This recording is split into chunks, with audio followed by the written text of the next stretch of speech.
Baik, selamat malam dan perkenalkan saya Ahmad Afzal Frizky dari kelas 3D4EA NRP 11101919008. Pada kesempatan hari ini kami akan menyampaikan demonstrasi dari praktikum VLSI dan perancangan logika rangkaian counter asinkron 4 bit ya. Jadi di sini menggunakan mode hierarki. Di flip-flop ada 4 buah sebagaimana 4 bit counter tadi. Di rangkaian counternya dibangkitkan dari rangkaian D flip-flop sebanyak 4 yang menggunakan clock, pembangkit, dan output key barnya dari D flip-flop 1 ini akan masuk ke inputnya D flip-flop itu sendiri, juga masuk sebagai clocknya D flip-flop yang lain. Di dalam D flip-flop ini juga terdapat rangkaian hierarki lainnya.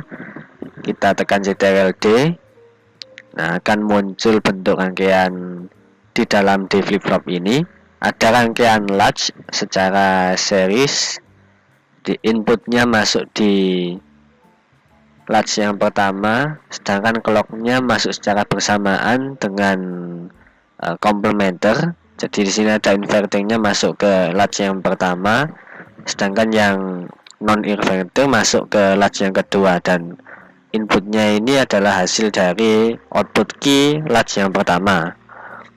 Dan di sini menghasilkan key dan key bar juga, seperti halnya pada D flip-flop ini juga. Di dalam rangkaian latch juga ada rangkaian hierarki lainnya yang lebih detail, yaitu rangkaian multiplexer 3:1. Ada clocknya di sini, dia berperan sebagai selektor, jadi masuk ke multiplexernya ini bagian selektor, dan inputnya yang manual menggunakan input A saja.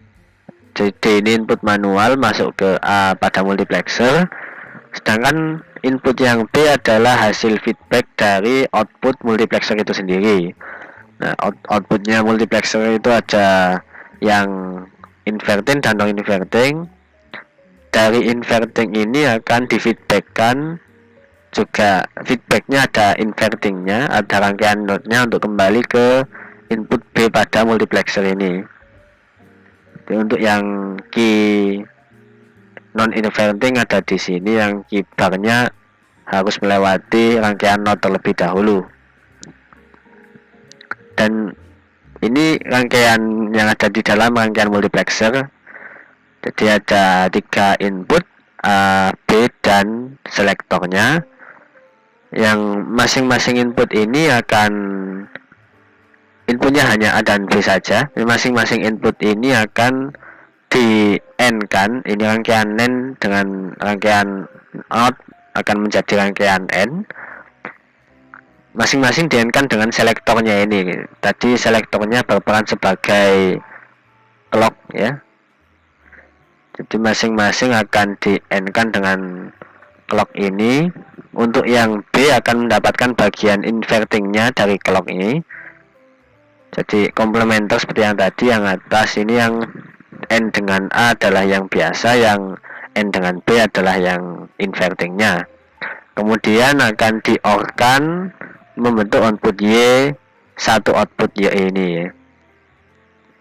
Nah, seperti yang kita ketahui di rangkaian sebelumnya, di dalam rangkaian gerbang logika N, NAND, NOT, dan OR ini juga terdiri dari transistor yang dirangkai sedemikian rupa ya, seperti PMOS di atas dan NMOS-nya ada di bawah. Begitu juga untuk rangkaian yang lainnya, rangkaian logika OR misalnya. Di sini juga ada penambahan NOT, karena jika tidak ada NOT dia akan menjadi NOR, sedangkan di sini kita langsung menggunakannya sebagai OR saja. Ini untuk rangkaian counternya dibangkitkan dari D flip-flop sebanyak 4 buah untuk 4 bit counter. Kita akan simulasikan. Sebelumnya kita cek terlebih dahulu apakah ada yang error. Jika tidak ada, kita akan mulai simulasinya. Nah, sebelumnya mohon maaf, kita akan setting terlebih dahulu. Biasanya kalau secara default dia akan pakai mode eSIM. Sekarang kita akan menggunakan mode ALS untuk simulasinya. Nah, kita akan kembali lagi simulasi.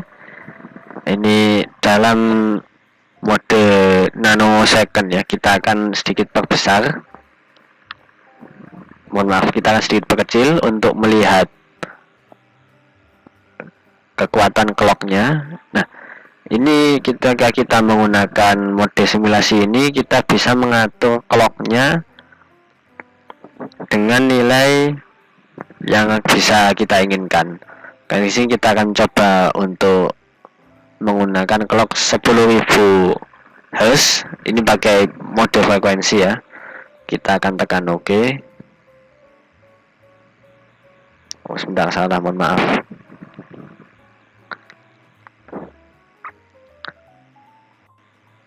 C. Nah, di ini gak kelihatan. Oke, mohon maaf, masih lebih kecil di sini ya. Kita menggunakan mode clocknya tadi 10.000 Hz atau 10 kHz. Nah, ini mungkin terlihatnya masih seperti ini. Kita akan tambah lagi. Sebelumnya kita akan hapus terlebih dahulu seluruh vektornya. Kita akan simulasikan ulang. Tekan C dan kita akan tambahkan frekuensinya 0. Nah, itu sudah mulai terlihat. Jadi ini untuk clock dengan frekuensi 10 kHz. Nah, setiap kenaikan clock ini outputnya pada bit-bit asinkron ini Q0, Q1, Q2, dan Q3 bentuknya akan menjadi seperti ini. Jadi Q0 atau di flip-flop yang pertama yang akan menjadi pembangkit dari di flip-flop atau bit-bit seterusnya dengan konfigurasinya seperti ini. Jadi 1, kemudian ketika ini low, Q1 nya mulai naik, sementara Q1 nya menunggu low ketika Q0 nya kembali low juga. Jadi naik kemudian turun, yang ini naik, sedangkan ini naik dia masih naik, dan ini turun dia turun, kemudian dan seterusnya.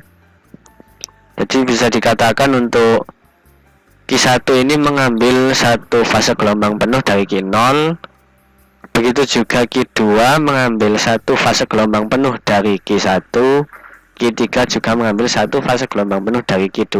Jadi secara bertahap hasilnya bisa kita perhatikan sesuai dengan seperti pada teorinya counter bit asinkron 4 bit ini. Kurang lebih seperti itu yang dapat kami sampaikan. Kurang lebihnya mohon maaf. Assalamualaikum warahmatullahi wabarakatuh.